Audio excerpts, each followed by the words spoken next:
This is an individual who had a $10 million bounty on his head here in the United States until quite recently. Did he deserve to be in the Oval today? Yeah, I was actually Treasury spokesperson when we sanctioned him, so it's quite the turnaround.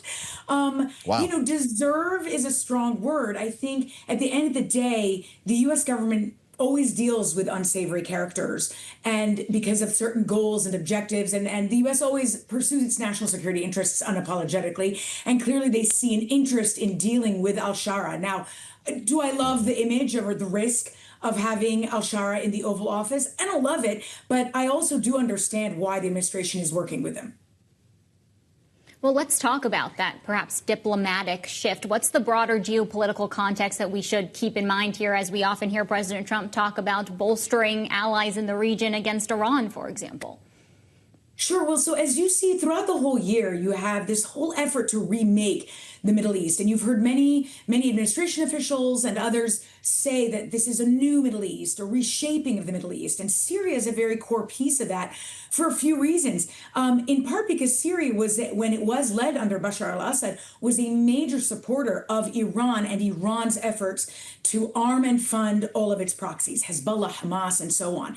And so when you have a new leader in Syria that has vowed to block Iran and not let it use Syria as a land bridge to rearm and fund Hezbollah and Hamas, though, by the way, that's not perfect. I don't want to pretend it's perfect, but who has at least vowed to do that, that is a key to achieving Trump's vision for the Middle East, which is not just a Middle East that has an axis of resistance that's crumbled, but also one where there's an expansion of the Abraham Accords, where there are more peace deals with Israel.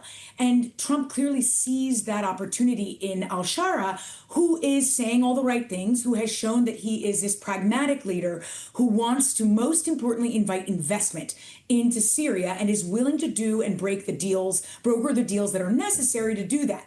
Now, what that means for 4 to 5 years down the line, when there are new elections, how Al-Sharaa's Islamism plays out is a question that we can't see into a crystal ball. It is a risk, but nonetheless, for Trump, it is a key piece in achieving this broader vision.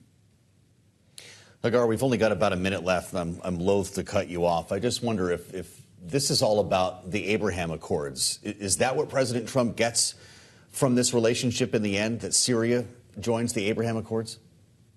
That's definitely the biggest piece here. I mean, Trump wants to expand the Abraham Accords. He and others have said that they want to expand it to include Syria. If you include Syria, then Lebanon will likely shortly follow after. That's a big win for Trump. He has said he wants to see Syria succeed as well. And what the U.S. gave today was renewing the waiver of the Caesar Act sanctions for another 6 months. That's helpful, but not huge. At the end of the day, they also don't want Syria to be a problem, and they want Syria to undermine Iran's influence. That is also a major piece of this.